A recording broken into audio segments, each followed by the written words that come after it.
Só, primeiro, assim, obrigado. São todos residentes, né, João, que trabalham com você? Isso. Não é Tem isso? uns colegas de outros serviços também, do Joia. regional. E...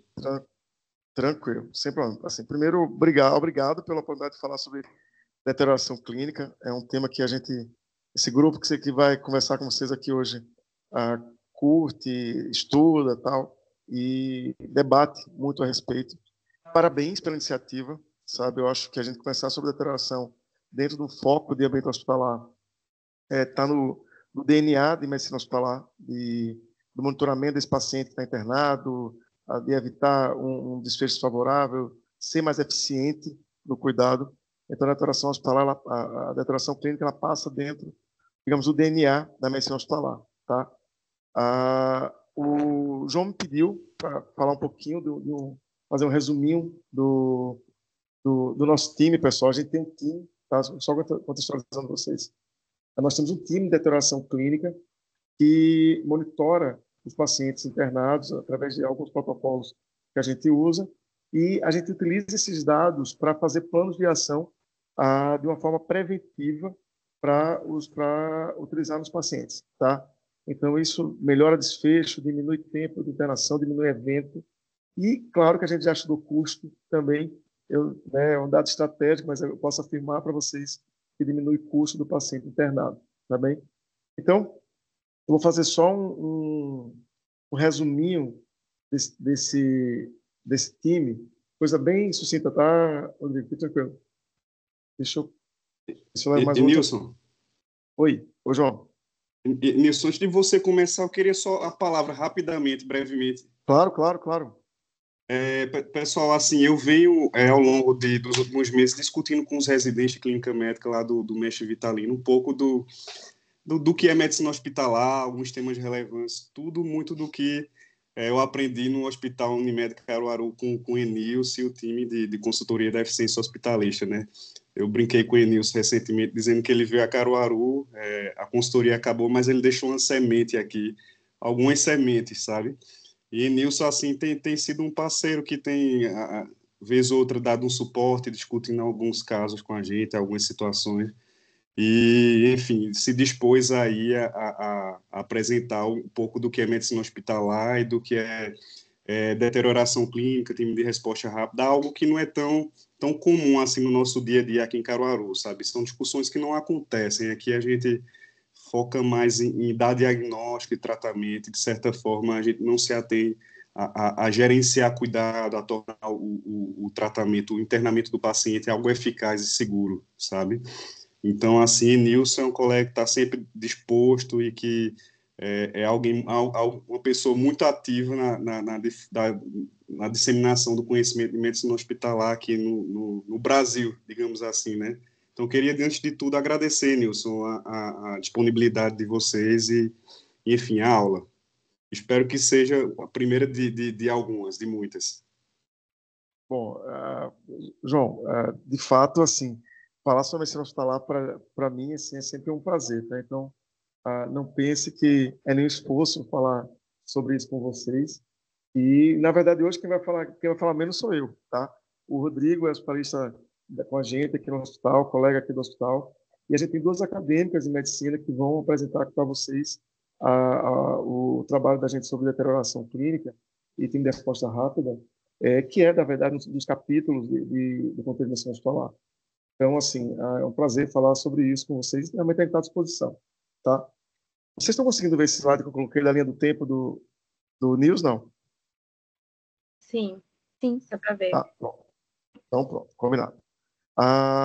Esse timeline aqui, esse slide, mostra a linha do tempo nosso aqui do News, nosso próprio Primavera. O News é o protocolo que a gente usa do National Early Warning Score, que é o protocolo do NHS lá da Inglaterra, que foi quem primeiro estudou, digamos assim, aprofundou o estudo sobre os sistemas de deterioração precoce, tá?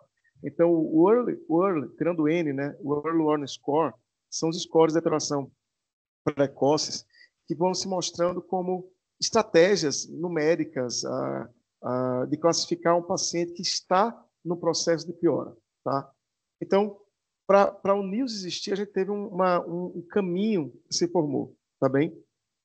Então, a gente tinha, o hospital, ele foi fundado, o Hospital Primavera, ele foi fundado em 2008, foi inaugurado em 2008, e até 2015 a gente tinha um esquema clássico de resposta, né, ao paciente que já havia deteriorado.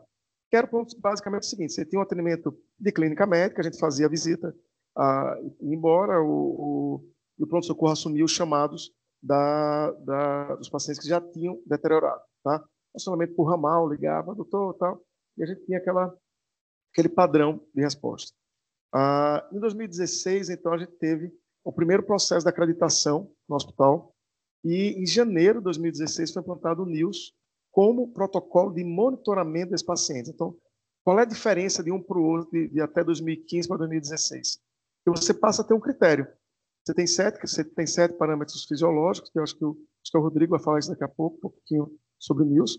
Esses 7 critérios, dentro de escalas, ele tem um score. Eu digo que esse paciente é de baixo risco, médio risco e tal. Então, um paciente que passa de um risco para outro, esse paciente merece uma avaliação do time de resposta rápida. Mas qual era o foco? O foco era a gente entender que, naquele tempo, tá, pessoal, 8 anos atrás, a gente entendia que quanto mais a enfermagem acionasse, menos paciente haveria com um desfecho desfavorável. Tá? Essa era a lógica. Se antes eu não tinha critério nenhum e agora eu tenho chamado dentro de critério, o que é que vai acontecer? Menos paciente vai ter desfecho desfavorável. Isso, até certo ponto, foi verdade, tá certo? Só que quando a gente começou a estudar os códigos, a gente começou a ver que tinha alguma coisa que a gente não estava enxergando ainda. Por conta da acreditação em 2018, então, a CEPS, o protocolo CEPS, se soma ao protocolo do código amarelo e azul, que é o básico do NIOS, então ele passa a também estar no nosso radar. E aí, em 2019, a gente teve um TRE exclusivo para os pacientes do internamento. E aí eu diria que foi um ponto de virada na nossa metodologia, tá, João? Para vocês que estão estudando a deterioração clínica, é muito interessante isso. Esse ponto de virada, ele passou por quê? Ponto de virada? Porque eu tinha um time dedicado que começou a produzir dados que até então a gente não tinha percebido que eles eram importantes. Então, 2019 a gente passa a ter um olhar exclusivo do paciente no setor de internamento. Então, eu tiro aquele confundimento do plantonista do pronto-socorro subindo e o paciente deteriorando apesar da ação. Eu não conseguia medir o tempo que esse médico avaliava, enfim. Então, comecei a melhorar essas análises daí. 2020 e 2021, a gente não precisa falar muito do que foi 20 e 21 na vida de todos nós. A gente viu que o Covid estava impactando muito nos nossos dados. Eu vou mostrar um gráfico daqui a pouco para vocês, que a gente encerra 2020 na casa dos 4% de código amarelo, a gente chega em 20 já beirando, ultrapassando 5%. Isso 5% numa rotina como Covid era muito acionamento. Então a gente estava num burnout grande da equipe e a gente precisava fazer alguma coisa, mas a gente conseguiu analisar melhor os dados, tá?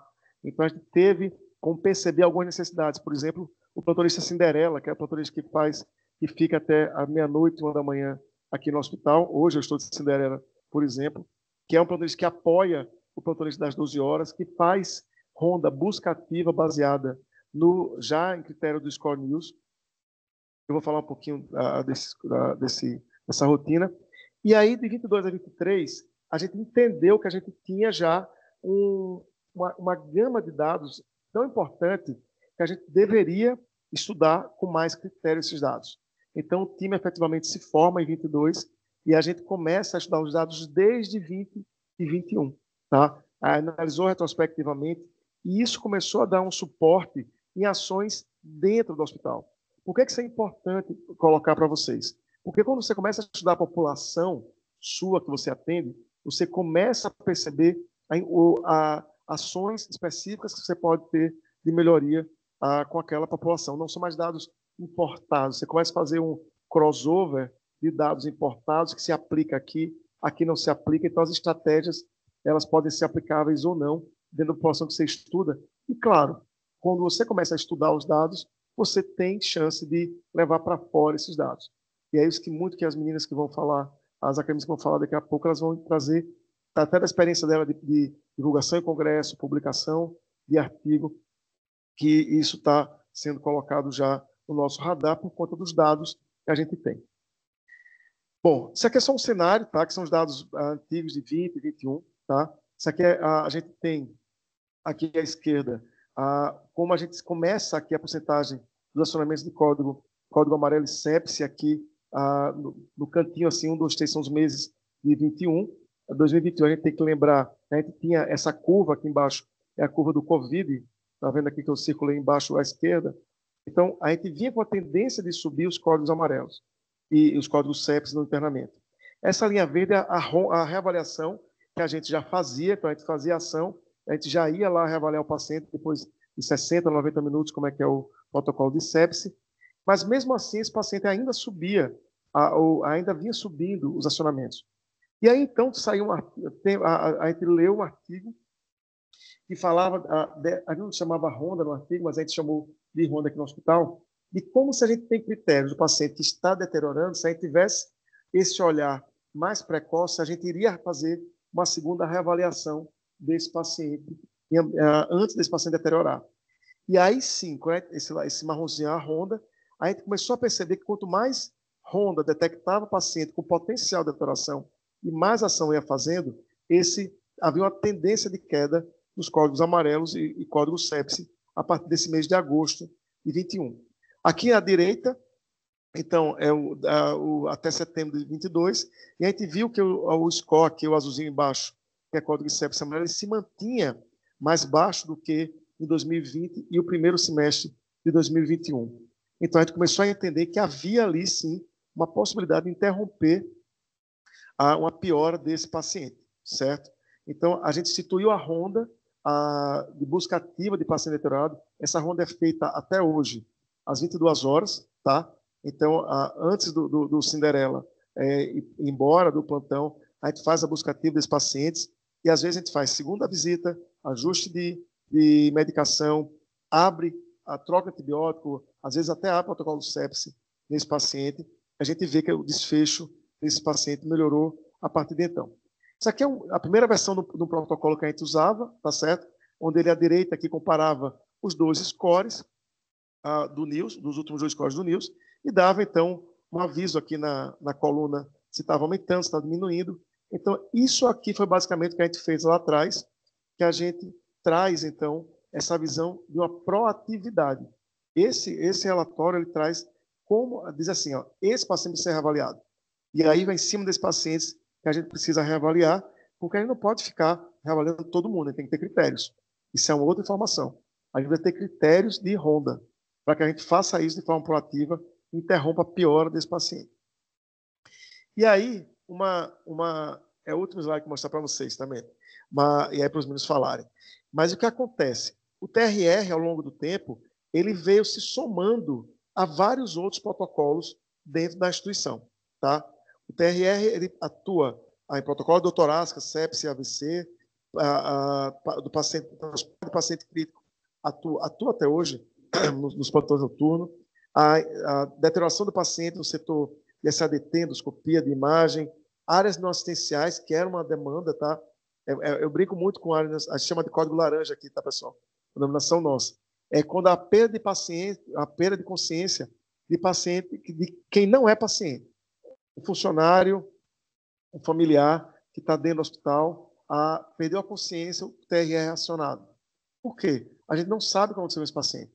Tá? E a equipe que está lá nem sempre é capacitada para tomar uma decisão técnica. Então, o TRR vai lá e aciona. Eu brinco muito com esse dado, porque em 2018, a gente plantou, acho que em janeiro de 2018, o código laranja, e assim, um mês depois, a gente já teve acionamento e começou a contar esses códigos. Então, de fato, o que acontece é que basta ter para funcionar, viu? É assim que mais ou menos funciona. As reações infusionais e transfusionais, o protocolo de paliação e terminalidade também demanda o TRR, porque a gente sabe que tem pacientes com piora do score de dor e desconforto respiratório que precisam ser reavaliados. Delírio, catástrofe, evacuação de emergência, disclosure de queda, o TRR, tudo se relaciona. E aí, qual é o primeiro dado que eu dou para vocês?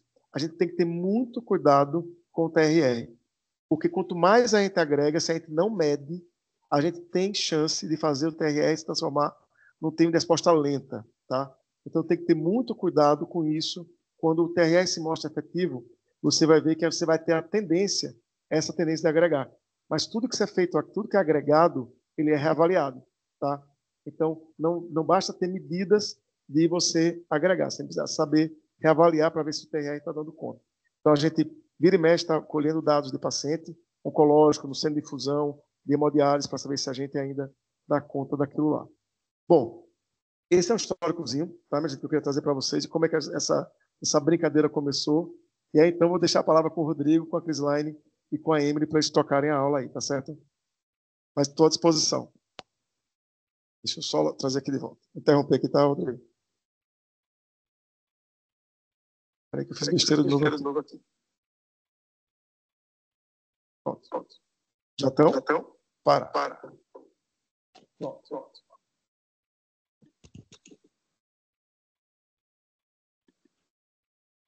Já. Estou colocando aqui para compartilhar. Tá.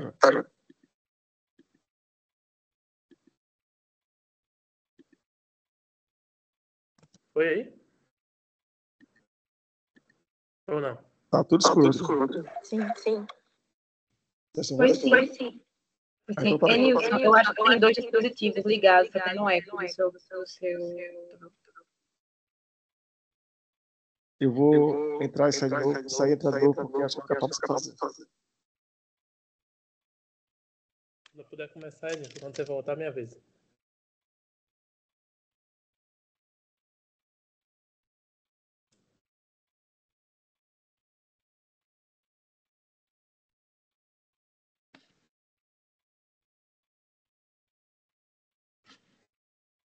Tô aqui. Boa. Então, gente, boa noite. Meu nome é Rodrigo, sou hospitalista, como o Nilson comentou, do Hospital Primavera, tá? E a proposta hoje é a gente tentar entender um pouquinho sobre a deterioração clínica no paciente hospitalizado fora do ambiente de UTI. Apesar de todos os conceitos poderem ser transportados para a UTI, não é o nosso foco de hoje. Só me apresentando, então, eu sou nefrologista, hospitalista, médico plantonista da UTI, faço pós-graduação em medicina hospitalar pela Sobrame. Inclusive, deterioração clínica e resposta rápida é um módulo inteiro da pós. Então, a gente não vai conseguir esgotar o assunto hoje, a gente vai introduzir alguns temas para a gente começar a pensar. O que a gente já sabe de deterioração precoce do paciente internado, se eu detecto essa deterioração precocemente, se eu não deixo esse paciente com sepse virar um choque séptico, eu consigo reduzir muitos desfechos negativos para o intra-hospitalar. E a gente tem de literatura que entre 8 a 10% dos pacientes que estão em ambiente de internamento, enfermaria ou apartamento, eles vão ter alguma deterioração clínica com necessidade de transferência para UTI.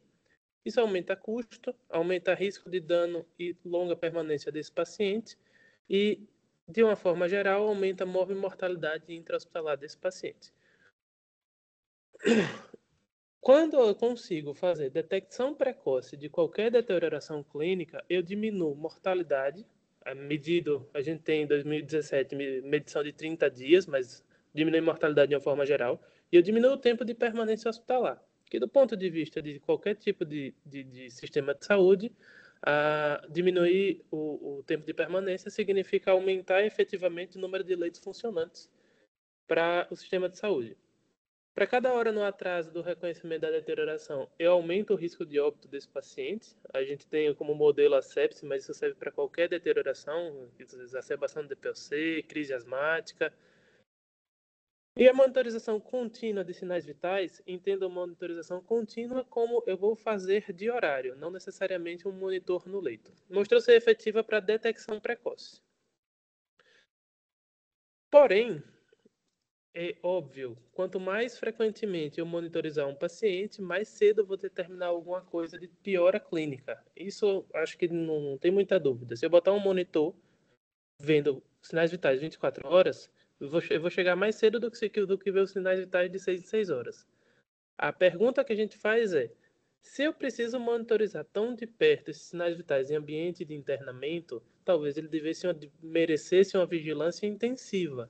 E no internamento, quanto mais demanda eu crio de monitorização, mais carga de trabalho eu vou criar na minha equipe. Então, esse trabalho aqui do Curry, em 2014, ele tenta mostrar para a gente justamente isso. Quais são os padrões de deterioração e quanto invasivo eu tenho que ser na minha monitorização para não perder um paciente deteriorando. O padrão de deterioração que a gente vê, principalmente no ambiente de internamento, o que mais chama a atenção para a discussão é a deterioração respiratória. Então, quando a gente tem uma disfunção respiratória do tipo insuficiência respiratória hipoxêmica ou tipo 1, o que normalmente acontece é que no começo do quadro clínico eu não tenho grandes problemas, mas a saturação se mantém boa, a frequência respiratória se mantém boa, mas eu já tenho começando a alterar PaCO2. E no começo do quadro clínico eu altero a frequência respiratória, mesmo mantendo a saturação boa. E a saturação ela se mantém por muito tempo estável, ali acima de 90%. Mas a frequência respiratória já dá sinais muito antes de que tem alguma coisa de errado acontecendo. O nosso objetivo não é detectar esse cara aqui, de 70% de saturação. Esse cara aqui eu sei que deteriorou. É tentar enxergar esse cara aqui, no meio dessa curva, para eu conseguir intervir aqui e fazer esse padrão voltar, ou, se for o caso, fazer uma intervenção invasiva mais cedo. Esse é o padrão que mais frequentemente a gente vê no internamento, que é o padrão de deterioração por doenças, principalmente doenças parenquimatosas pulmonares. Mas existe o padrão do paciente que tem uma insuficiência respiratória do tipo 2, que é o do tipo hipercapnica. Ele já começa a deterioração com a PaCO2 mais alta. E isso se dá muito possivelmente por hipoventilação. Lógico que eu tenho retentores de CO2, mas no contexto intra-hospitalar eu não posso negligenciar que a gente usa muito opioide intra-hospitalar. E aí é uma bola de neve, porque quando o paciente hipoventila, ele rebaixa, hipoventila mais, e eu vou ter continuamente um aumento de CO2, mesmo que eu mantenha uma saturação boa, principalmente em uso de oxigênio suplementar. Então, eu preciso detectar esse padrão antes que eu chegue aqui, onde o paciente começa a desaturar. A saturação é importante, mas ela é um sinal tardio comparado a outros parâmetros. Então, o que é que eu preciso monitorizar desse paciente? Frequência respiratória, ventilação e oxigenação, a gente acabou de ver. Além disso, hemodinâmica, eu vou principalmente ver frequência cardíaca e pressão arterial. E temperatura também é um sinal vital que vale a pena a gente ter como atenção. Febre, obviamente, mas principalmente hipotermia. A gente tem 4 parâmetros possíveis para avaliar oxigenação e ventilação. A gente principalmente vai focar em frequência respiratória e saturação de oxigênio, mas em algum momento, quando a discussão for mais madura, a gente pode pensar em monitorizar CO2 e pode pensar em monitorizar a ventilação minuto, com aparelhos específicos para isso que eu vou mostrar mais para frente. Frequência respiratória, eu posso medir via observação ou eletronicamente. Então, teoricamente, eu não tenho grande diferença. Se eu contar a frequência respiratória do paciente manualmente beira-leito, ou se eu colocar um aparelho no tórax do paciente e ver quantas expansões por minuto a caixa torácica tem. A gente tem uma faixa de variação da normalidade, então idosos muito idosos eu vou tolerar um pouquinho mais de taquipneia, que seria para um adulto de 65, 70 anos, mas em geral o NIOS vai botar entre 12 e 20, porque ele vai tentar pegar esse paciente aqui em deterioração, principalmente na mudança de padrão. Se eu tenho um paciente idoso que ele a vida toda na internação teve 18, 20 de frequência respiratória e agora está com 26, 28, ele está com um padrão diferente do que ele tinha. E esse é a principal função da monitorização. A monitorização serve para avaliar a mudança em filme e não a mudança em foto. 28 sozinho não me diz muita coisa. Mas a gente tem um problema grande, e imagino que vocês em Caruaru também possam ter esse problema, que é a frequência cardíaca, ninguém tem muita dúvida, você bota um oxímetro e você vai ter o valor ali depois de 15 segundos, mas a frequência respiratória eu dependo que a pessoa que vai lá ver o paciente, ela de fato conte a frequência respiratória.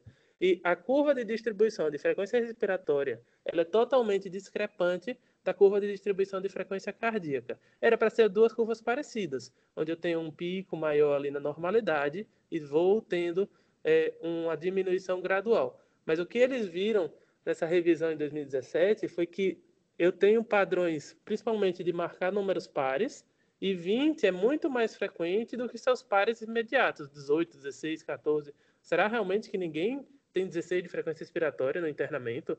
Ou que ninguém tem 21 ou 23?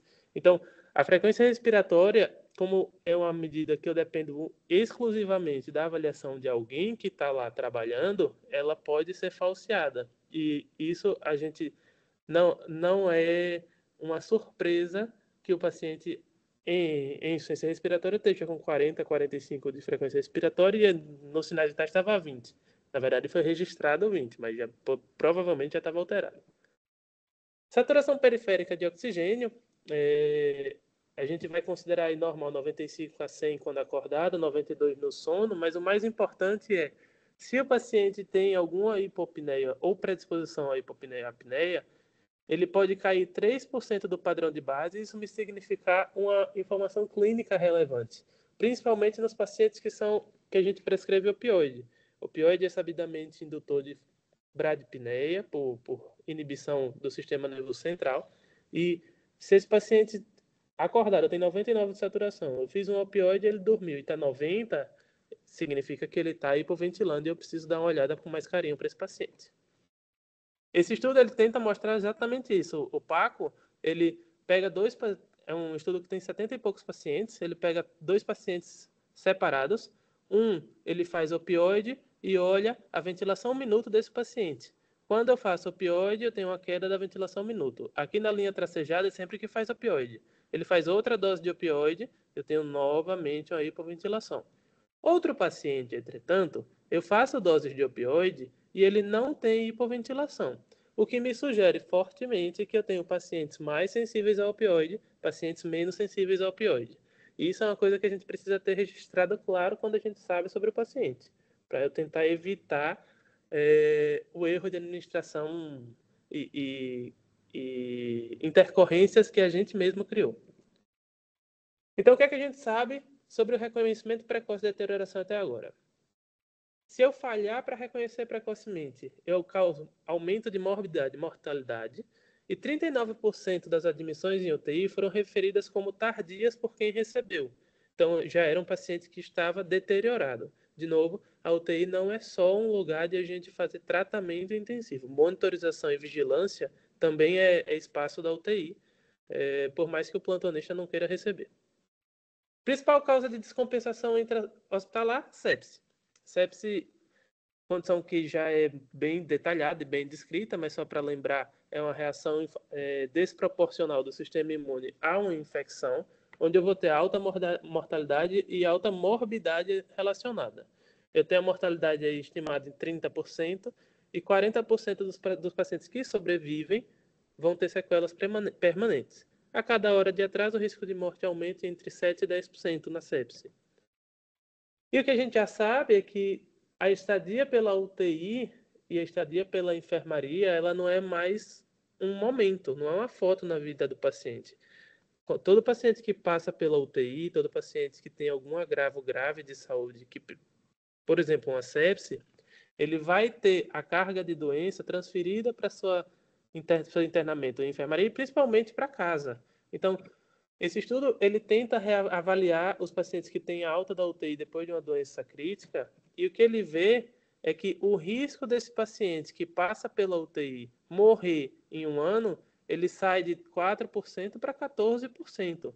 Talvez porque ele teve uma doença mais grave por ser mais comórbido, mas muito possivelmente porque essa doença que ele teve aqui trouxe para ele uma nova condição de vida, mais debilitada, com sequelas. Isso também se reflete na readmissão pós-alta hospitalar. Em 3 meses a readmissão dobra e em um ano 17% versus 25%.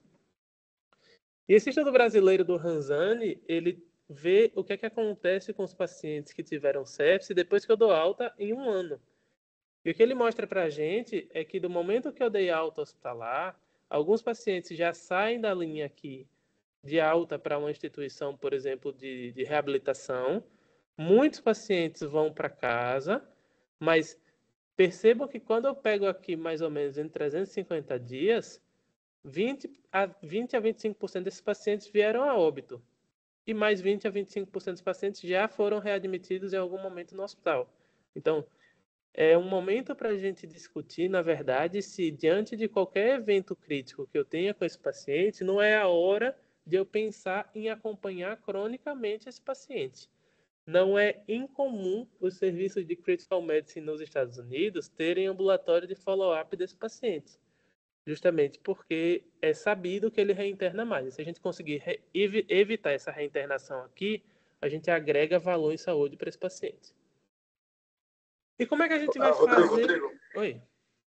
Você prefere que fale agora ou depois? No final. Pode comentar. Tá, não, eu digo que aí, João, que eu acho que é extremamente relevante. Deixa eu botar o fone novo, porque... Oi? Perdoe. Tá um eco aqui. Eu acho que o Rodrigo traz um dado extremamente relevante para vocês e a resistência médica, tá? Nilson, ainda tá com eco. Você, mas tá no microfone ligado? Deixa eu falar assim, que é exatamente para a clínica médica, o ambulatório de retorno como estratégia de desautorização, tá? Eu acho que é um dos pontos fortes que a gente pode, dentro da medicina hospitalar, a gente precisa evoluir, que é exatamente você entender que muitos pacientes estão no hospital porque você não tem o apoio externo para desautorizar esse paciente para alguma coisa muito específica, tá? Eu falo sempre aqui nas discussões do hospital, às vezes é simplesmente uma coagulação ou um controle glicêmico que a gente pode atualizar mais cedo esse paciente e tirar do risco do ambiente hospitalar, tá? Então, só como dado para vocês ensinar clinicamente, às vezes vale a pena pensar fora da casinha como forma de desautorização mais precoce. Era isso. Obrigado. Então, como a gente precisa todo mundo falar a mesma língua, e eu falo isso não só entre cenários, mas também dentro do hospital, o Reino Unido ele parametrizou alguns sinais vitais em categorias avaliadas em possibilidade de gravidade de doença, onde ele vai mensurar objetivamente a severidade da doença e o desfecho. E isso vai pontuar em uma escala que foi criada, que foi chamada de NILS, que é escala ou pontuação de detecção precoce nacional. É um documento de fácil leitura, não é maçante, você vai conseguindo ler, ele vem com recomendações de tópicos e recomendo a leitura. Mas basicamente o que o NILS traz para a gente é uma tabela, onde eu tenho sinais vitais que eu vou preenchendo nessa tabela, e esses sinais vitais, quando eles pontuam fora da normalidade, eles vão me dar uma pontuação. E eu vou somar essa pontuação para dizer o que é que eu vou fazer com esse paciente e, não menos importante, para evolutivamente avaliar esse paciente. Então, o paciente que eu possa ter feito um score de NILS e frequência respiratória veio 21, já soma 2 pontos. Saturando 93 em ar ambiente, já soma mais 2 pontos. Sem oxigênio, em ar ambiente. Pressão boa. Frequência cardíaca boa. Alerta e temperatura boa, eu tenho um NILS 4. Se eventualmente essa frequência respiratória aumenta para 25 e ele satura 90, eu vou ter um NILS 6. É um NILS que mudou e objetivamente eu consigo dizer, esse paciente tem sinais clínicos e sinais vitais mais graves do que ele tinha há 1 hora atrás, por exemplo. Então, de acordo com o score que a gente soma e calcula, a gente vai ter risco clínico associado. Então, se eu tiver um NILS de 0 a 4, meu risco clínico é baixo. Eu posso tratar desse paciente na rotina da enfermaria. Não tem um motivo para eu ter uma reavaliação imediata desse paciente. Ressalva apenas, pacientes que mudam muito o score, mesmo estando nesse risco clínico baixo, ele merece pelo menos uma avaliação da equipe de enfermagem. Ele era NILS 0 há 2 horas, 4 horas atrás, e agora é NILS 4, ele está muito diferente do que 4 horas atrás. Se qualquer desses pontos daqui, que pontua 3, ele chama de red score, score vermelho, pontuar, eu tenho um paciente de risco baixo, mas não é a mesma coisa. Ele é entre 0 e 4, mas ele pontuou 3. Seja porque a frequência respiratória está muito alta ou muito baixa, seja porque ele está saturando menos de 91, porque está severamente hipertenso ou hipotenso, ele merece uma avaliação do sistema de urgência. E isso pode ou não envolver uma avaliação do médico responsável pela resposta rápida desse paciente. Ele precisa ser avaliado. E principalmente, eu não posso voltar ele para a rotina. Se ele fez um score 3 sozinho agora, eu tenho que reavaliar pelo menos em 1 hora para ver o que foi que aconteceu com esse paciente. Se eventualmente ele vai somar um score news entre 5 e 6, o risco clínico dele já é médio. Ele merece uma avaliação pelo enfermeiro do setor. E o enfermeiro do setor, ele vai decidir se precisa ou não de uma avaliação do médico do sistema de resposta rápida. Se eu tiver um score 7 ou mais, é um risco clínico alto. Eu preciso obrigatoriamente de uma avaliação do médico do sistema de resposta rápida. Na maioria dos hospitais, incluindo o Hospital Primavera, quando o paciente tem um score 7, independente do que aconteça, ele é classificado como código amarelo, a menos que tenha uma recomendação do médico responsável para não chamar código amarelo para esse paciente. Então, no código amarelo, só para vocês entenderem, o enfermeiro aciona código amarelo, diz o leito do paciente e o médico tem, de preferência mais rápido possível, mas até 30 minutos para chegar no leito para fazer uma avaliação. E não código tem amarelo são 8. São 8? Código amarelo é 8. Entendi. Pelo news tradicional era 30, então foi atualizado. Ele tem que ir o mais rápido possível. Não requer passagem de casa ou decisão. Ele precisa ir avaliar o paciente porque significa que o risco clínico é alto. E a tabela, quando eu vou fazendo a tabela preenchendo, eu consigo pontuar e ver o caminhar desses sinais vitais ao longo do tempo. Então, o paciente que de manhã tinha frequência respiratória de 12, eu pontuei aqui. E aí, no começo da tarde, já está em 20, eu vi que ele mudou o padrão dele. A tabela, visualmente, ela ajuda nesse sentido. E quando eu calculo o NIOS total, eu consigo ver evolutivamente a monitorização desse paciente e consigo decidir qual vai ser a minha resposta de acordo com o que ele apresentar. Agora, entendam que a detecção precoce, todo método de monitorização, inclusive métodos invasivos, ele só te dá informação. O que você vai fazer com essa informação é que, de fato, muda o prognóstico do paciente. Então, detectar precocemente uma deterioração é importante, sim, mas desde que isso gere uma intervenção. O paciente que está evoluindo para sepsia, eu tenho que, antes dele evoluir para deterioração clínica e choque séptico, efetivamente tratar dessa infecção. E isso serve para qualquer uma das descompensações agudas no ambiente hospitalar. Se eu conseguir fechar essa cadeia e intervir de forma adequada mais cedo, isso aumenta a segurança do paciente. E aqui esse gráfico ele mostra quando eu tenho um paciente pontuando NIOS, o que é que acontece com ele dentro do hospital. Então, aqui no eixo X eu tenho a pontuação do score NIOS, 0, 1, 2, 3, 4. Aqui é o 7, que é o nosso risco clínico alto, e a partir do 7 eu sempre estou em um paciente com risco clínico alto. O que é que eu percebo? Que qualquer uma das complicações, seja parada cardíaca com reversão, óbito ou transferência para UTI, ela, a partir do NIOS 4, começa a progressivamente aumentar. E a linha roxa, ela me traz o combinado dos 3. Morrer, parada cardíaca revertida ou ir para UTI. A partir do 7, eu estou me aproximando ali dos 10% de chance disso acontecer com o paciente com NIOS 7. E quanto maior o NIOS, progressivamente, maior a chance desse paciente ter alguma complicação envolvendo mortalidade elevada.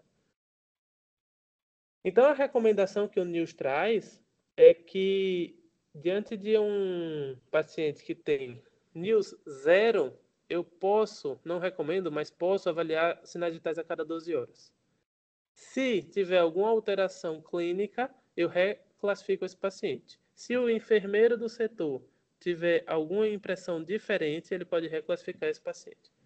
NIOS entre 1 e 4, ele ainda é de baixo risco. Eu posso ver os sinais vitais entre 4 a 6 horas.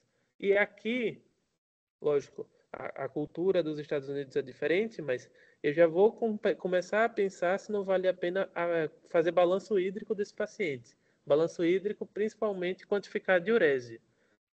Se o NIOS for 5 ou 6, ou tiver algum score vermelho, é um paciente de risco médio. Eu preciso de uma avaliação do enfermeiro, eu preciso de talvez uma avaliação médica, isso vai ser decidido pelo enfermeiro do setor.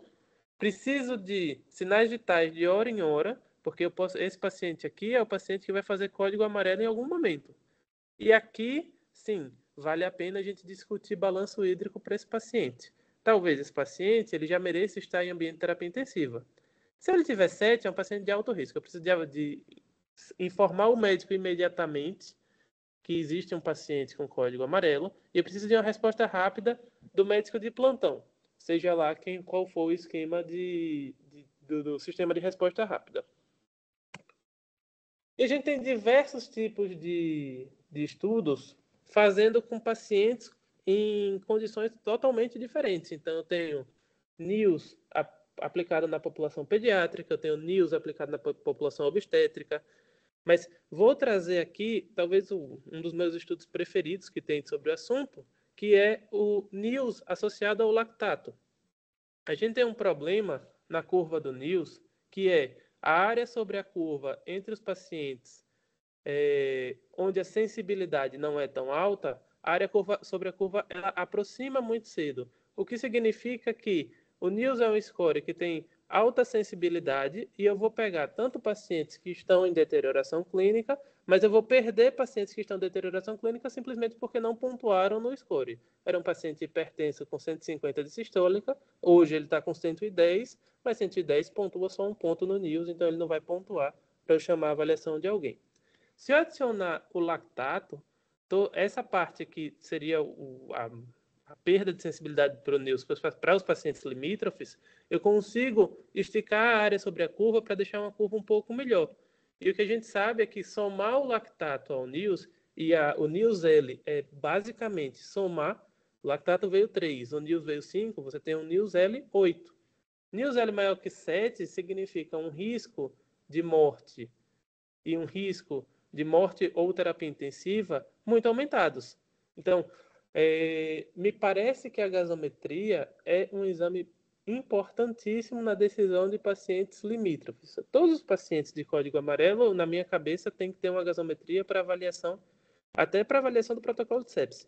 Mas os pacientes que estão ali entre NIOS 5 ou 6 ou NIOS 3 novo, a gasometria pode ajudar a entender. Será que essa hipotensão é de fato um sinal de má perfusão ou o paciente tem algum outro motivo para estar aferindo a pressão mais baixa? E assim que a gente implementa o sistema de resposta rápida, que foi o que o Nilson mostrou dos dados que fez no Primavera, a literatura já traz isso para a gente. Então, esse hospital foi um hospital que implementou um sistema de resposta rápida em 2004, depois de um aumento da mortalidade intra-hospitalar. E o que eles perceberam é que, assim que eles implementaram um sistema de resposta rápida, a mortalidade imediatamente começa a ter um padrão de curva em queda, onde a mortalidade sai de 3% para quase 2%. E no padrão do sequencial desse estudo, a quantidade de parada cardíaca na enfermaria ela diminui progressivamente. Comparado a isso, o número de ativações do sistema de resposta rápida, ele aumenta. E isso a gente percebeu também. Quanto mais o DRR é ativado e faz avaliações, mais pacientes a gente detecta antes de deteriorar para parada cardíaca, que é o pior cenário possível, onde o paciente está completamente deteriorado e a chance de retorno à circulação espontânea e saída de alta hospitalar, ela é muito pequena. E nesse estudo que a gente vê é que mesmo com mais ativações do TRR e mais avaliações médicas, mais transferências para a UTI, a média de tempo de permanência no hospital, a mediana, ela diminui. Porque o paciente que ia deteriorar e eu detectei precoce, ele fica menos tempo na UTI. Isso diminui o tempo de permanência. Paciente que não ia deteriorar continua saindo rápido do hospital. Então, ter mais ativações e mandar mais o paciente para a UTI não é uma coisa que aumenta o custo com tempo médio de permanência intra-hospitalar. Em 2019, sai esse artigo trazendo para a gente a seguinte reflexão. Será que se eu tivesse um spam, toda vez que o paciente desse um NIUS alterado e me avisasse que o NIUS está alterado para alguém avaliar, isso melhoraria desfecho? Ou eu consigo deixar isso a critério de quem está de plantão? Então, foi uma meta-análise de 16 estudos bem selecionados, e o que ele mostra para a gente é que depois que eu não consigo fazer isso para todos os estudos, mas quando eu faço a meta-análise, depois que eu comecei o alerta, eu diminuí a morbimortalidade intra-hospitalar, principalmente carregado por esse estudo aqui de 2017, mas todos os estudos individualmente, eles estão ou não faz diferença, e aí, lógico, como é uma meta-análise, eu teria que ver cada artigo individualmente, como funcionava o hospital, ou eles apontam para que, de fato, há uma redução da mortalidade intra-hospitalar desse paciente, que eu chego mais cedo na cena. O tempo médio de permanência reduz, em média, em 1,3 dias, o tempo de UTI reduz em 0,76 dias, e a mortalidade reduz porque, principalmente, na sepse, eu levo menos tempo para começar antibiótico, porque eu cheguei mais cedo nesse paciente. E outra forma de chegar mais cedo é detectando mais precocemente a alteração de sinal vital. Então, se eu tiver algum dispositivo vestível, wearable, eu consigo, por exemplo, com a faixa torácica, detectar a frequência respiratória mais cedo. Ou deixar um oxímetro que seja fácil e confortável de usar, conectado a uma rede. Que é exatamente essa proposta aqui. Eu consigo colocar essa faixazinha pequena no tórax do paciente, ela vai ver frequência cardíaca e frequência respiratória em tempo real. E isso já tem comprovação de que, de fato, diminui a mortalidade. No estudo, inclusive, uma das perguntas que tem para os pacientes, para dizer se teve algum tipo de desconforto em usar esse dispositivo vestível. E a resposta foi que não, eles se adaptam super bem, não tem nenhum tipo de desconforto. E no paciente que deteriorou? Se eu conseguir detectar precoce, ótimo. Nossa premissa é que a gente vai chegar cedo nesse paciente. Mas, por algum motivo, eu não consegui chegar cedo. Eu já estou avaliando o paciente em deterioração. E aí é onde o sistema de resposta rápida ele se faz fundamental no ambiente hospitalar. O que a gente vai falar do TRR, o time de resposta rápida, é quem pode participar, o que é que eu preciso de equipamento, quais são nossos critérios de ativação, a ronda, intervenções, discutir metas de cuidado e desfechos, principalmente. A gente vai mostrar aqui um pouquinho da análise do TRR lá do Hospital Primavera. Então, é importante saber que o TRR, pelos guidelines da AHA e pela Joint Commission 2008, ele é recomendado nas estruturas hospitalares. E é uma recomendação formal de ter TRR como, por exemplo, para uma acreditação, alguma coisa nesse sentido, porque é sabido que ele, por si só, diminui mortalidade e morbidade hospitalar. Quem faz parte, eu não tenho como te dizer uma composição ideal. Os estudos eles são muito lineares quando eles tratam do tema, mas médico, enfermeiro e físio parece fazer sentido. A gente tem esse estudo de 2016 mostrando o farmacêutico no TRR como um potencial membro aí para a gente avaliar. Mas na maioria do cenário do Brasil vai ser médico, enfermeiro e se tiver fisioterapeuta de plantão, fisioterapeuta. O líder do time.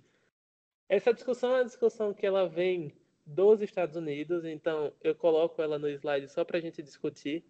Mas esse cara aqui fez um estudo mostrando que entre médico ou enfermeiro sênior do hospital, o líder do time pode ser qualquer um dos dois, seja porque o enfermeiro conhece mais o paciente e aí ele aciona a avaliação do médico de plantão, mas o médico é de fato quem vai ser responsável pela tomada de decisão.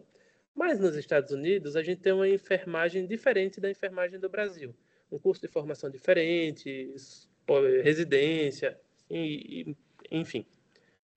Necessariamente o intensivista é outra pergunta que se tinha, porque apesar de a medicina hospitalar, em muitos casos, discutir o sistema de resposta rápida, a origem do sistema de resposta rápida vem das unidades de terapia intensiva, porque eles que recebem o paciente. Então, muito antes de discutir medicina hospitalar, já se tinha uma preocupação de como que esse paciente está chegando na UTI. E sabe-se que se o paciente chega muito deteriorado, a gente vai ter poucas condutas modificadoras de sobrevida para esse paciente. Então, esse estudo aqui é um estudo australiano que mostra justamente a composição do time de resposta rápida. E o que ele mostra para a gente é que a composição, se for médico da UTI, alguém da anestesia, o departamento de emergência, o próprio médico clínico na época, né? Aqui não se falava de medicina hospitalar na Austrália para esse estudo, mas hoje o médico hospitalista que esteja de plantão ou o plantonista da enfermaria, ele não vai fazer diferença quem vai ser o médico. Eu preciso de alguém treinado em reconhecer um paciente em deterioração clínica. Ponto. Não precisa ser um intensivista obrigatoriamente. E a staff da enfermagem também não faz diferença. Eu preciso de alguém treinado em reconhecer o paciente. Se a enfermeira do internamento for treinada o suficiente para reconhecer que o paciente dela está deteriorando, é o melhor cenário possível, porque quem conhece o paciente é quem de fato está acompanhando horizontalmente. E o que a gente sabe é que quando a gente implementa qualquer tipo de sistema de resposta rápida, aqui eu só estou trazendo um artigo para uma coisa que eu já falei agora na aula, é que depois da implementação eu tenho uma diferença de tempo de deshospitalização e mortalidade. Então, quando eu implemento e vejo que pacientes estão com sinais vitais anormais estão sendo seriados, eu diminuo o tempo de deshospitalização, mas principalmente a minha detecção precoce de sobrevivência desse paciente é muito melhor. E eu posso aplicar sistema de resposta rápida para qualquer unidade que eu conheça, que eu queira. Então, esse trabalho é um trabalho com a unidade de hemodiálise. A unidade de hemodiálise, nesse caso, era hospitalar, mas era desvinculada do hospital. O hospital já tinha um sistema de resposta rápida, mas não se aplicava na hemodiálise. E aí eles aplicaram e avaliaram o que foi que aconteceu. A primeira coisa que eles conseguiram perceber é que quando a gente ativava o TRR, qualquer pessoa pode atender a intercorrência desse paciente. Pode ser o cara da clínica médica, pode ser o próprio nefrologista, pode ser alguém do transplante. Mas, independente disso, eu preciso entender também que a taxa de transferência do paciente para a UTI é uma coisa significativa. Então, não faz sentido eu ter um setor intra-hospitalar que não esteja vinculado ao TRR. E aí, uma outra discussão é: será que eu preciso que o TRR tenha uma resposta obrigatória e mandatória com avaliação obrigatória? Não sei. Por exemplo, o Código Amarelo ele traz para a gente uma necessidade obrigatória de avaliação médica. Não é opcional atender ou não o Código Amarelo. As outras avaliações elas podem ou não ter uma evolução médica, mas o Código Amarelo é mandatório. Será que se todo TRR, todo chamado TRR, eu tivesse que ter uma avaliação médica, faria muita diferença? E, na verdade, o que eles perceberam é que se eu tiver uma equipe experiente, que, principalmente de enfermagem, consiga avaliar e deteriorar e detectar a deterioração clínica de forma precoce, eu não tenho diferença entre obrigatoriamente ter um chamado ou não do TRR. Mas, de fato, eu preciso detectar esse paciente. Então, se eventualmente eu detecto que na minha enfermaria eu não tenho capacidade de confiar na equipe de enfermagem, talvez seja mais seguro deixar uma ativação mandatória a partir de determinado critério. Por exemplo, todo NIOS 5 e 6 o médico tem que ir, todo NIOS com alteração de NIO 3 isolado o médico tem que ir. Também tem uma associação muito forte entre sobrevivência e a hora do dia do sistema de resposta rápida. Isso é outra reflexão para a gente ter. O que é que eu estou querendo dizer com isso? Dependendo da hora do dia que eu tenho ativação do TRR, a minha mortalidade é diferente. Percebam que o número de chamados que eu deveria ter no sistema de resposta rápida era para ser regular. E não é. Eu tenho menos chamados na madrugada, menos chamados no meio da tarde antes da troca de plantão. Mais chamados depois que eu cheguei da madrugada e comecei a avaliar todo mundo que não estava sendo avaliado adequadamente, mais chamados assim que a enfermeira da noite chega para avaliar o plantão. Isso impacta diretamente em mortalidade, sendo que a maior mortalidade de um atendimento do TRR é 7 da manhã, justamente porque esse paciente passou algum tempo aí deteriorando sem ser adequadamente avaliado. Então, a avaliação da unidade de internamento ela tem que ser global, mas principalmente eu tenho que ter conhecimento de quando eu estou chamando mais o TRR e por quê. Na verdade, atrás de por que eu estou chamando menos em outros horários. E quando a gente coloca isso em uma distribuição de outros hospitais, a gente esperava que entre 1 e 7 da manhã eu tivesse a mesma quantidade de chamadas do que nos outros quartos do dia, né? Entre 7 e 1, entre 1 e 7 e entre 7 e 1 novamente. Mas não, de madrugada, o que eu percebo é que há uma mediana muito inferior de chamados. E isso traz para a gente reflexão de pensar em estratégia para detectar esse paciente deteriorando de madrugada. Esse artigo é um artigo muito interessante do Patel 2015, que ele mostra para a gente o seguinte: se eu confio na expertise da minha equipe de enfermagem, apesar de o NIOS não dar alterado, eu vou perguntar a ela, esse paciente está evoluindo bem ou está evoluindo mal? A enfermeira tem que ser, depois da visita dela, tem que ser capaz de responder isso. Se ela me responde que está evoluindo mal, isso é um preditor de que esse paciente precisa de uma nova reavaliação. E quando a gente coloca isso associado ao MILS, o MILS é outro score de deterioração clínica, bem parecido com o NILS, a percepção subjetiva da enfermagem, ela traz para a gente uma melhor sensibilidade da deterioração clínica dos pacientes. Então, apesar de todos os sinais vitais estarem normais, a percepção subjetiva ela ainda tem valor, o julgamento clínico tem valor. Então, o NILS ele é um guia, ele é um score, mas ele tem que ser aplicado dentro de um contexto clínico do paciente, sem dúvida. Ronda proativa. Até então, eu apresentei que o TRR é um sistema reativo. Alguém detecta uma deterioração e eu vou lá e presto atendimento de resgate desse paciente. Mas se eu tenho uma enfermaria que vê os sinais vitais e vê continuamente a evolução do paciente, um técnico que está com esse paciente 6 ou 12 horas, ele consegue me dizer como ele está evoluindo. Então, a ronda proativa nada mais é do que uma busca ativa de pacientes em potencial deterioração clínica. Um exemplo disso é um paciente teve alta da UTI agora de tarde, ele tinha um score SWIFT alto, que é um score de probabilidade de readmissão desse paciente em 24 horas na UTI. Só para vocês conhecerem. Quanto maior o SWIFT, pior o estado clínico do paciente, ou mais complicado esse paciente é. Então, esse paciente que sai da UTI de tarde, ele merece ser colocado na ronda da noite, para a gente avaliar se teve alguma complicação, ou se de fato esse paciente está em deterioração clínica. E quando eu coloco uma ronda proativa dentro de um hospital, eu gero o mesmo gráfico que a Nilson apresentou. Assim que eu instituo uma ronda de procurar os pacientes ativamente em deterioração clínica, eu começo a ter uma diminuição do número de paradas cardíacas dentro do hospital. Zerar eu nunca vou conseguir, porque tem paradas cardíacas súbitas devido a eventos agudos, TEP, infarto. Mas as paradas cardíacas pós-deterioração, elas não, as evitáveis, entre aspas, eu não gosto desse nome, mas elas não deveriam existir. Isso acontece também com o número de mortes intra-hospitalares de uma forma geral. E quanto mais a ronda, de fato, avalia paciente, menos PCR eu tenho no andar. Não por acaso, porque eu vou intervir nesse paciente mais cedo e vou poupar uma complicação maior, inclusive diminuindo a transferência para a UTI. Cris. Olá, pessoal. Eu sou a aluna do Linus, também da turma. Eu vou falar um pouquinho com vocês sobre a nossa pesquisa lá no Primavera. Primeiramente, a nossa pesquisa, a gente avalia, além do NIOS, coloquei primeiro o NIOS para dar continuidade ao que o Rodrigo estava comentando antes, e trazer esses dados à nossa realidade próxima de vocês, no caso Aracaju, Sergipe, que é algo mais próximo à realidade brasileira.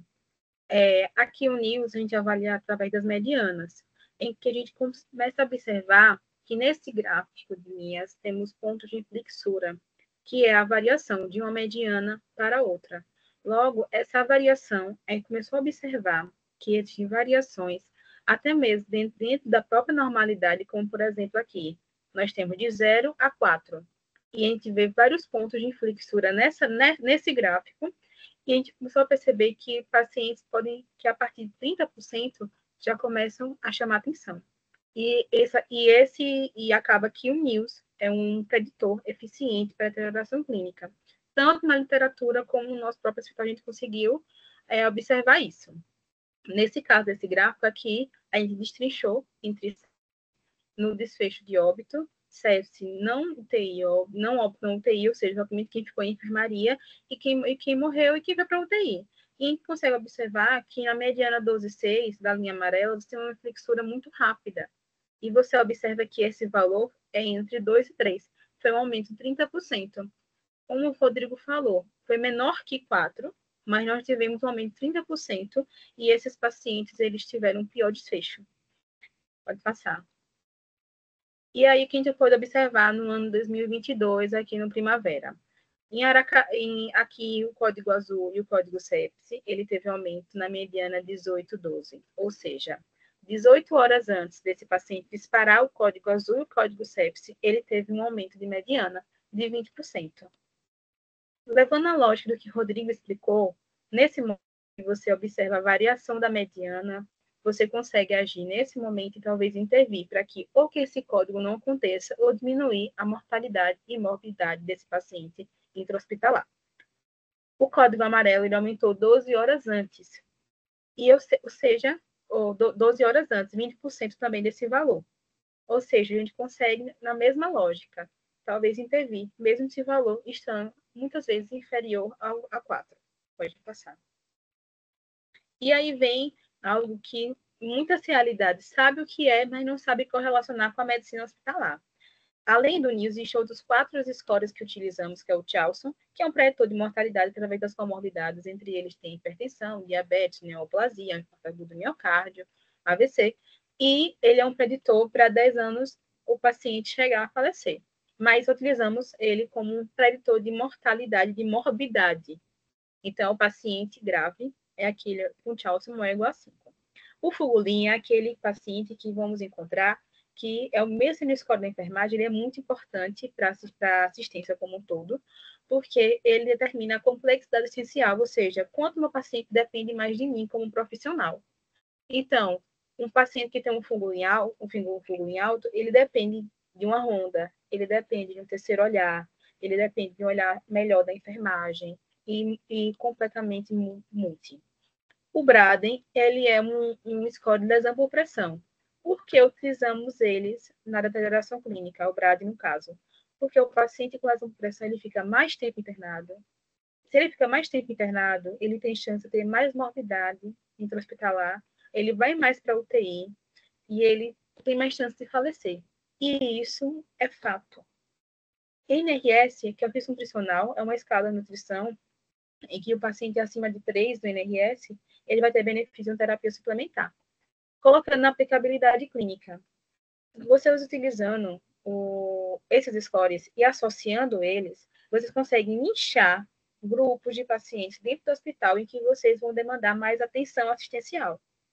Logo, a gente consegue observar na literatura e na aplicabilidade que o NRS ele é o score mais sensível. Aqui em Aracaju, cada dia que passa, os pacientes estão mais graves internados no hospital. Então a gente consegue identificar no nicho, como, por exemplo, óbito, sepse, que 100% tem NRS acima do valor de referência.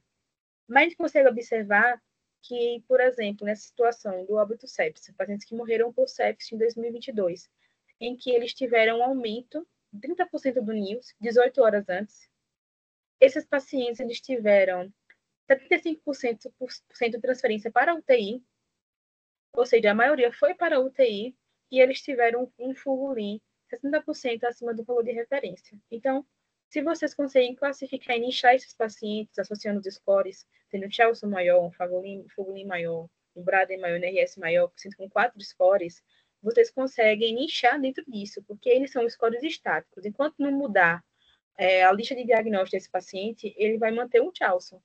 Mas o NIOS, ele já é um score dinâmico. Ele é de 6 em 6 horas avaliado, na maioria dos casos. Então, você consegue juntar algo que é estático com algo dinâmico. Então, você consegue ter uma sensibilidade e uma especificidade melhor na sua ação. Pode passar. E aí, nesse caso, Foi um trabalho científico que a gente divulgou no congresso, em que a gente avaliou os pacientes com Charlson e destrinchou o NIOS na faixa do Charlson. O Charlson ele considera grave maior ou igual a 5. A gente conseguiu observar que houve um aumento no Charlson maior ou igual a 5, 62%, 12 horas, ou seja, 12 horas antes. Quando a gente destrinchou todos os Charlsons 5 até o número 13, que a gente teve uma paciente com Charlson 13 no hospital, e avaliou cada um, a gente começou a observar que não existe uma relação diretamente proporcional, inversamente proporcional, de que quanto maior o Charlson, menor o Charlson, o paciente vai deteriorar mais próximo da hora zero ou mais distante da hora zero. Ou seja, média eficiência que sim, Charlson está certo, que maior que o A5 é um paciente grave. Entretanto, a gente conseguiu determinar que os pacientes eles começam a deteriorar 18 horas antes. E todos os pacientes já deterioraram 12 horas antes. Então, eles têm um aumento de 45% a 50%. A 50% 18 horas antes, e também tem aumento às 12 horas antes. Na associação de scores, a gente consegue observar novamente que o código azul você tem uma alta prevalência dos 4 scores, ou seja, quem tem código azul no paciente são mais graves, aqueles 4 scores, Braden-Fugolin, NRS, e a gente consegue observar também que os 4 scores acabam ocupando a maior porcentagem de desfechos, como sepse e amarelo. Vou passar. Boa noite, gente. Estão conseguindo me ouvir? Eu vou dar continuidade à fala de Cris, falando um pouquinho mais sobre o aparato geral do que a gente conseguiu coletar em 2022. Emily, tem que falar quem você é. Eu também sou estudante acadêmica do 10º período, estou junto com o Cris nessa pesquisa. E a gente conseguiu analisar em 2022, no total, cerca de 238 códigos amarelos, 124 códigos sepsi e 7 códigos azuis. Pode passar. E aí, nesse total, a gente separou entre 2 grupos. Um grupo que tinha uma deterioração prévia e os que não tinham deterioração prévia presente no prontuário. Dos que não tinham deterioração prévia, foram 135 códigos amarelos, 71 códigos sepsi e 2 códigos azuis. Pode passar. E quando a gente vê o com deterioração prévia, ou seja, já tem um alarme antes, temos 101 códigos amarelos, 52 códigos sepsi e 5 códigos azuis. O código azul, ele geralmente se comporta um pouquinho mais diferente do que os outros códigos. Pode passar. Em questão, a transferência à UTI e desfechos óbitos. Então, a gente dividiu, mais uma vez, entre os que tinham deterioração prévia e os que não tinham. Em questão, os que não apresentaram deterioração prévia, analisamos as transferências à UTI. E o que achamos interessante é que 100% dos códigos azuis que não tiveram deterioração prévia foram realmente transferidos para a UTI. Já 44% dos códigos sepsis que não apresentaram nenhum tipo de deterioração prévia no internamento, ele foi transferido para a UTI, ou seja, quase metade, e mais da metade dos códigos amarelos que não tiveram deterioração prévia foram transferidos para a UTI. Pode passar. Já os que realmente apresentaram uma piora clínica anteriormente, a gente tem um comportamento também diferente, foi cerca de 80% dos códigos azuis. Dos códigos sepsis, está um pouquinho escuro, mas é cerca de 65% dos pacientes, 65%, que tiveram deterioração prévia foram transferidos para a UTI, e 58%, quase 60% dos pacientes que tiveram uma piora clínica anteriormente foram transferidos para a UTI. Pode passar. Em questão dos desfechos óbitos, a gente dividiu também em pacientes que tiveram deterioração ou não. A maioria realmente constatou que teve essa piora clínica, 73% ela teve essa piora, e a gente dividiu ainda essa porcentagem dos que foram a óbito com deterioração, e a maioria realmente foi de códigos azuis, ficando em segundo lugar o código sepsi e em último lugar os códigos amarelos. Já os que não tiveram nenhum sinal de deterioração, foram 100% dos códigos azuis, e em segundo lugar o código sepsi, e em terceiro os códigos amarelos. E aí, só para fechar, uma discussão que eu gosto muito, por que não utilizar o sistema de deterioração precoce para linkar com o time de paliação? Se eu tenho um paciente com indicação de cuidados paliativos no andar, eu tenho que discutir cuidados paliativos. Mas nem todo mundo tem o timing correto de quando que eu vou abordar esse paciente. Se eu tenho um paciente multicomórbido que começa a fazer ativação do TRR, é um momento para discutir plano terapêutico com a família. Isso inclui, sim, definir ou não cuidados paliativos para esse tipo de paciente.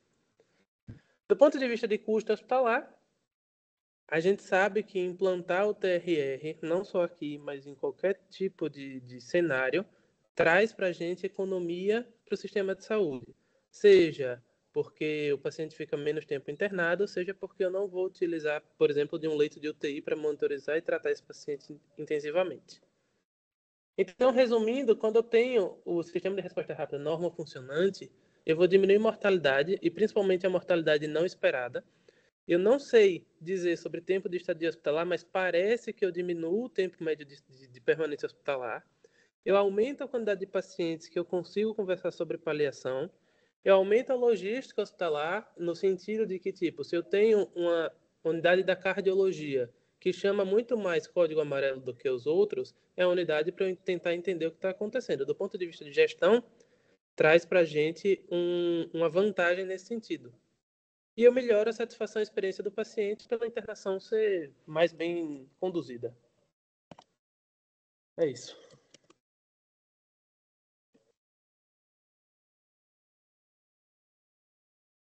Posso só colocar mais Fico à disposição para a gente bater papo. Isso. Deixa eu só colocar mais uma coisa, tá, João? Alguns trabalhos também chamam muita atenção de quando você está implantando um sistema um time de resposta rápida, o estresse da equipe aumenta, tá? E aumenta junto o burnout. Tem um colega nosso que pesquisa isso bastante lá no Hospital do Subúrbio, aqui em Salvador, que também faz parte da Sobrão, Rogério. E o burnout ele está relacionado com os chamados excessivos do time de resposta rápida.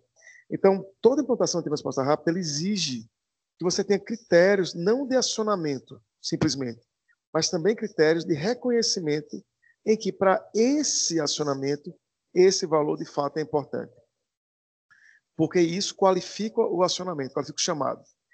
Isso qualifica as rondas, que você vai agir mais proativamente nesse paciente. Tipo, mais ou menos exemplo assim, é o cara que você não vai fazer só uma dipirona, você também vai pedir uma cultura e vai estar com antibiótico empírico nele, com foco que você desconfie, porque esse cara vai piorar. Esse cara vai piorar e vai ter o desfecho que a Cris traz. Tá? É um cara que ainda não está deteriorando no sentido de estabilidade hemodinâmica, de aumento de demanda de oxigênio, diminuição de débito urinário, mas que ele já está dando sinal precoce e normalmente esse paciente ele sinaliza 18 a 12 horas antes. Você pegando, isso é um trabalho muito interessante que leva as medianas do NILS, que ele pega 24 horas de monitoramento desse paciente, divide em 4 quartis de 6 horas e calcula a mediana do NILS nessas 6 horas. Então, quando você faz isso, esses pacientes sinalizam até 18 horas antes.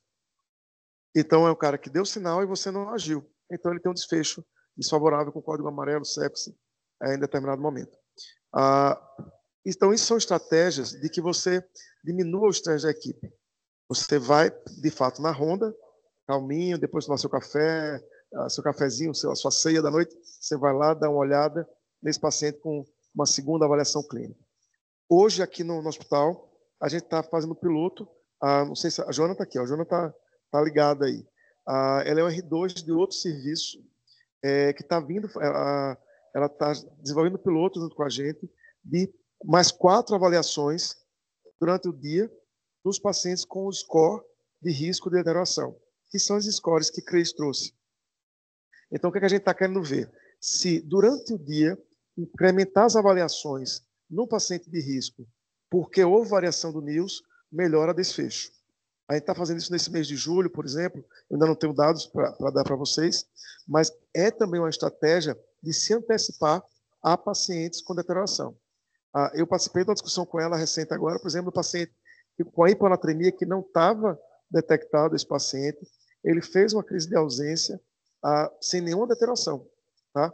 E foi acionado, o médico que estava próximo, ele acionou o TRE, e quando a gente foi ver, ele tinha uma hiponatremia a 117, alguma coisa assim.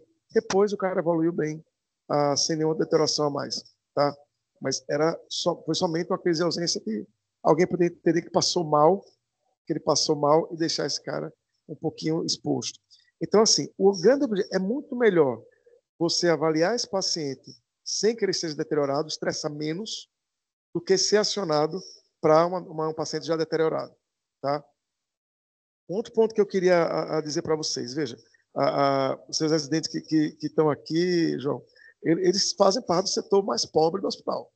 Sinto muito de destruir essa visão, mas assim, o internamento é o patinho feio de qualquer hospital, eles vão ter que conviver com isso, o resto da vida é karma, vão conviver com isso. Mas é um setor que ninguém pode passar pelo hospital sem chegar por aqui. Todo mundo que interna no hospital passa pelo internamento. Então, e a métrica do internamento não pode ser abrir mais leitos, construir mais alas. Isso tem um custo fixo alto que nem todo mundo dentro do hospital está pronto. Então, você precisa otimizar esse leito. E para otimizar esse leito, você precisa que esse paciente não piore sem ter algo que justifique essa piora. Tá? Então, é muito importante esses protocolos. E o último ponto vocês são um hospital público, não é isso? O Mestre Vitalino acho que é público, né, João? Sim, sim. E a transição para casa de um paciente que está monitorado também se alinha com o melhor desfecho em casa. O paciente que não piora, eles hospitaliza com menor risco. E hoje nós aqui da medicina hospitalar, a gente tem uma relação muito mais próxima com os pacientes, com as empresas de transição para casa, no caso de vocês, o Melhor em Casa, do que se tinha antes. Então, você consegue aproximar essa pessoa que vai absorver esse paciente em casa, estabelecendo critérios de prioridade para deshospitalizar e pacientes com maior risco de deterioração intra-hospitalar. Então, os pacientes precisam sair antes que ele piore, tá? Porque se ele não sair antes, ele vai ter um evento, ele vai ter desfecho mais desfavorável. É isso. Bom, eu tenho um comentário a fazer e uma dúvida também para tirar com o Rodrigo e com o Crislaine e Emily. Eu participei da implantação do protocolo de deterioração clínica de um serviço que Nilson era consultor e não tinha um time dedicado de resposta rápida lá, né? O que chamava a atenção realmente era isso que Nilson comentou, o burnout e o estresse que acontecia nos primeiros dias, ali nas primeiras semanas de instituição do protocolo. E o que me chamava a atenção também era que tinham muitos erros de aferição, sabe, Rodrigo? Isso é um detalhe que eu acho que é importante, assim, muitos NIOS que chegavam ali a 6, a 7, mas quando a gente ia ali à beira-leito com mais atenção, até realmente avaliava, coletava uma gasometria para ter um parâmetro mais objetivo ali. A gente percebia que tinha, de certa forma, uma alta incidência de erro, assim, de aferição, e que a gente precisava treinar a enfermagem para poder avaliar os sinais vitais, de certa forma, sabe? E uma dúvida que eu teria, assim, para tirar com vocês é se no dia a dia, aí com o time de vocês, com o protocolo, vocês utilizam isso que você citou na aula, que é a percepção subjetiva da enfermagem, e se, por exemplo, elas já utilizam na prática, coletam a gasometria, já chegam com a gasometria para o paciente de médio risco, por exemplo, para aumentar a sensibilidade e chamar o time ali. Excelente sua pergunta. Veja, do ponto de vista de erro de aferição, isso é recursos humanos. Eu preciso treinar alguém que é equipe de enfermagem. Eu não tenho como terceirizar isso. Alguém tem que ver os sinais vitais adequadamente. E esse treinamento tem que ser continuado, porque a gente tem na enfermagem uma alta rotatividade. Então, eventualmente, o técnico sai da escala, chega um técnico novo. Se você não continua fazendo o ciclo de melhoria, você vai perder esse primeiro que foi feito. E rechecando, tem que ser sempre o PCDT, né? Você planeja, faz uma ação, reavalia, novo planejamento, e aí você mede essas coisas. Do ponto de vista da sua segunda pergunta, da percepção da enfermeira, Lógico, isso vai depender da enfermeira, mas não tenha dúvida que é levado em consideração. A gente não coloca isso no score, mas quando você tem uma enfermeira que você confia e é experiente, já está no hospital há algum tempo, que te avisa que tem um paciente ruim, é muito melhor ir, porque deve ser ruim. A gente tem algumas enfermeiras em determinados plantões, eu faço parte do TRR também, que se me mandar mensagem, eu nem pergunto muita coisa, eu vou ver o doente. Porque, assim, lógico, tem o contrário também. Tem enfermeiro que liga porque é desesperado. Mas é muito melhor você pecar pelo excesso e ir ver o paciente, pelo menos para tranquilizar o plantão. E sobre a gasometria? Sim, a gasometria, no momento, é uma briga do nosso gerente para os próximos meses, eu acho. Ela não é obrigatória em nenhum momento do atendimento. Então, mesmo em códigos amarelos, em código sepsi, a gasometria ela não se faz obrigatória para avaliação do código. E eu não consigo te dizer porque os dados que a gente tem de análise do primeiro semestre não corroboram com isso, muita coisa de relação entre ter uma gasometria e melhor desfecho. O que é que eu consigo te dizer? A única coisa que eu consigo te dizer, quando eu tenho gasometria, o paciente vai mais para UTI. Mas isso pode ser uma relação de causa ou efeito. Eu posso coletar mais gasometria porque o paciente está pior e ele já ia para UTI mesmo, a gasometria é só um dado, ou pela gasometria eu descobri que o paciente estava ruim. Independente disso, a gasometria ela parece ser um instrumento de refinamento do exame físico. Ela mostra para a gente coisas que o exame físico ainda não conseguiu mostrar. E o que a gente tem de trabalho é com o NewsL. O NewsL é um trabalho que a gente tem mostrando que a gasometria ela chega mais precoce no doente. Então, eventualmente, aquele paciente que estava com NIUS 3 ali, com lactato de 3,5, você olha diferente para ele. Não é mais o mesmo doente. A gente tem discutido no nosso time quando que a gasometria poderia ser obrigatória. Porque, veja, no código amarelo, provavelmente eu já mandaria esse cara para UTI. No código amarelo. Agora, o NIUS 3 isolado ou score 5 ou 6, a gasometria pode fazer muita diferença nesse paciente. A gente ainda está no ponto de eu preciso de todo código amarelo ter uma gasometria, que vai ser nossa próxima briga aí. Mas entendo que a gasometria, de forma mais precoce, vai te dar mais informação, inclusive para tranquilizar seu plantão. Tem um paciente fazendo NIUS 4, NIUS 4, NIUS 4, você colhe uma gasometria, tá tranquila. Lactato de 1, PCO2 bom, PO2 bom, você passa o resto da noite tranquilo. Entendeu? E, assim, acho que todo mundo que dá plantão de TRR quer diminuir o caos potencial do plantão. E eu, pelo menos, eu prefiro levar um paciente para UTI às 9 da noite do que às 3 da manhã, tendo que entubar, começar a droga vasoativa. Tem uma questão, sabe, João, sobre a gasometria que é muito interessante. Quando o paciente já deteriorou, a gasometria ele provavelmente vai ajudar muito pouco. Pode ajudar em conduta, tá? Tipo bicarbonato, hidratação, tal. Mas ele já deteriorou, você já vai ter que tomar uma medida no paciente já grave.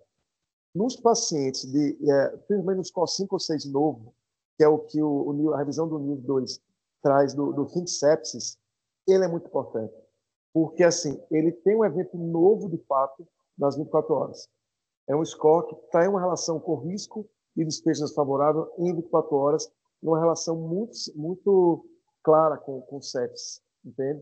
No Sepsis Survey, no último, foi o penúltimo, ele traz muito essa relação do NIUS com sensibilidade para sepsis. E aí sim, uma gasometria ele pode fazer grande diferença. Mas no paciente que já deteriorou, realmente, você não faz muito, não incrementa muito.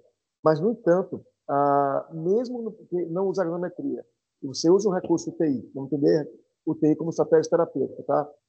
Esse paciente ele passa menos tempo no hospital, morre menos e sai menos sequelado. Então, a gente precisa entender que no paciente que já deteriorou, esse recurso ele precisa ser utilizado, porque assim, esse paciente vai parar de piorar mais cedo e vai ter menos sequela. E uma coisa que a gente não lida com muita clareza, mas que a gente precisa discutir, e eu acho que sempre é importante deixar lembrado que é custo. É um paciente que custa menos, mesmo utilizando recurso de UTI, porque ele não vai ficar em ventilação mecânica por 10 dias, ele fica por 48 horas. Ele não vai usar meropenem, ele vai usar um cefime, entende? Então, é o cara que ele custa menos, passa menos tempo dependente e sai com menos sequela.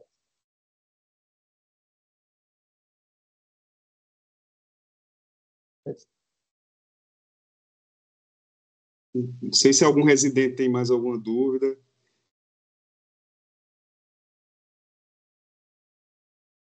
Tenho outra pergunta, Enilson, uma pergunta para vocês, assim, até bem mais aberta, né? Nosso serviço, assim, de certa forma, está ali antes de 2016, comparado ao serviço de vocês, né? A gente não tem protocolo de avaliação de deterioração, não tem time de resposta rápida, né? Até 5 horas da tarde fica o residente lá na permanência, resolvendo as coisas e eventualmente reavaliando um paciente ou não que deteriora, sabe? E grande parte das vezes já está ali, já realmente mais grave, e a gente acaba levando para a sala vermelha.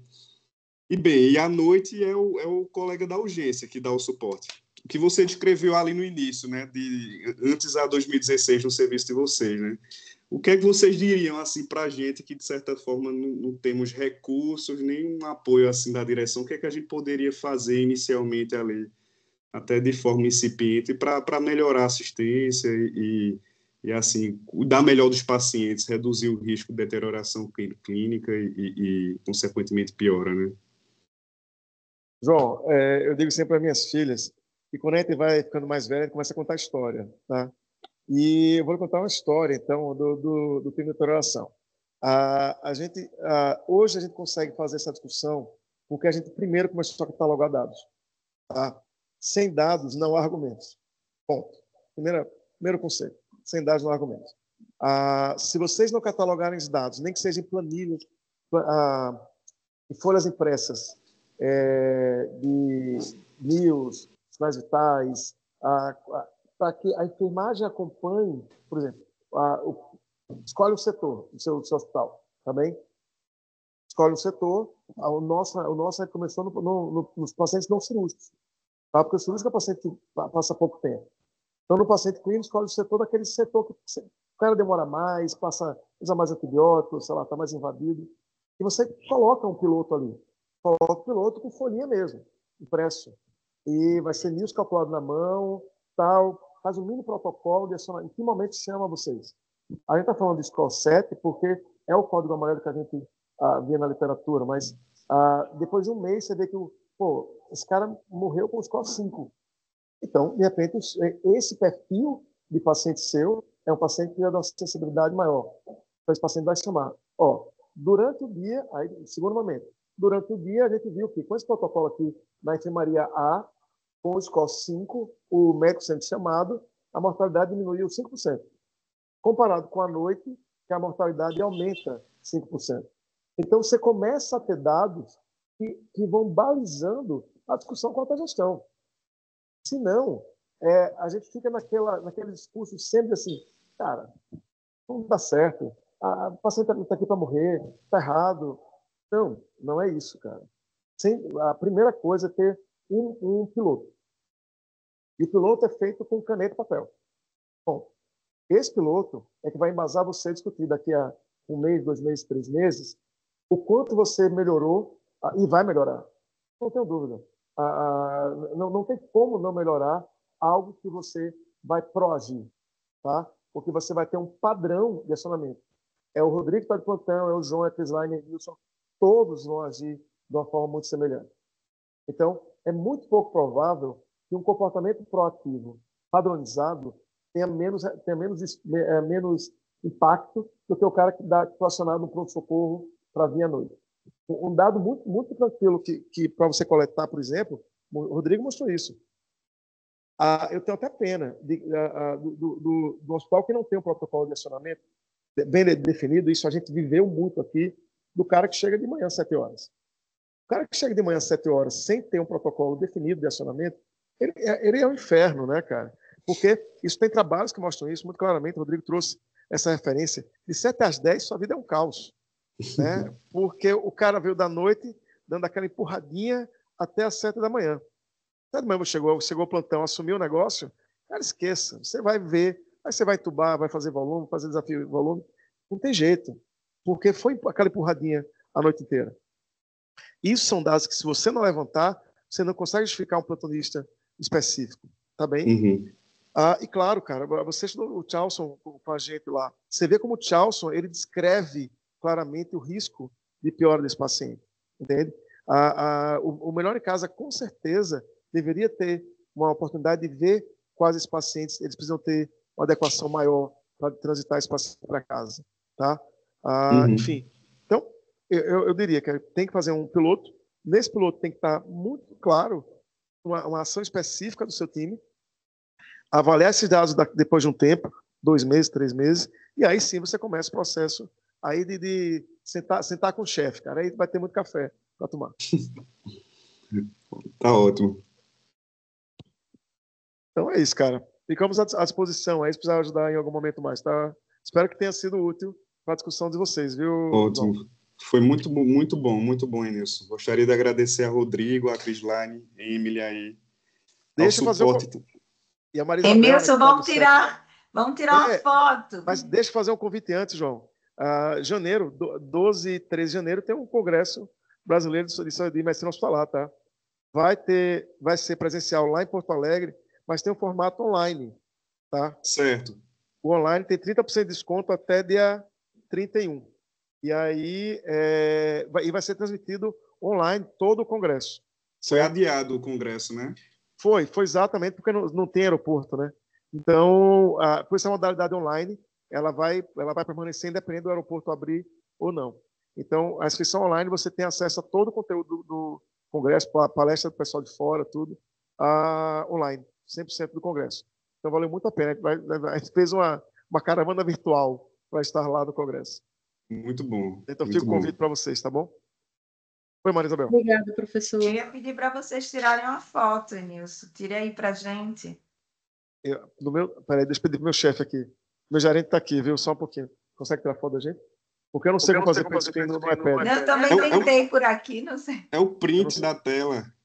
Exatamente. Meu gerente, inclusive, no TRE. Crislaine, você pode fazer isso? Eu não sei fazer no iPad, né, gente? Eu já tentei aqui umas 2 vezes.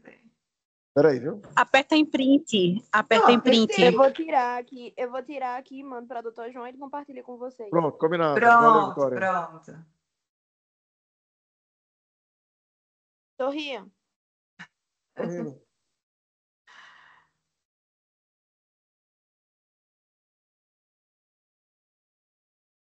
Ai, doutor Marcelo aí. Eita, agora tem que tirar outra, Vitória, que o chefe chegou. Chega. Tô tirando. Pronto. Tá bom. Pronto. Pessoal, muito obrigado mesmo. Muito obrigado. Por nada. É a gente que agradece. Tá? João, um abraço a todos aí. Muito tá? obrigado. Até a próxima. Tá. Abraço, Enilson, o pessoal da eficiência. Muito obrigado, pessoal. Foi muito bom. Valeu. Obrigado. Tchau. Obrigada, gente. Pessoal.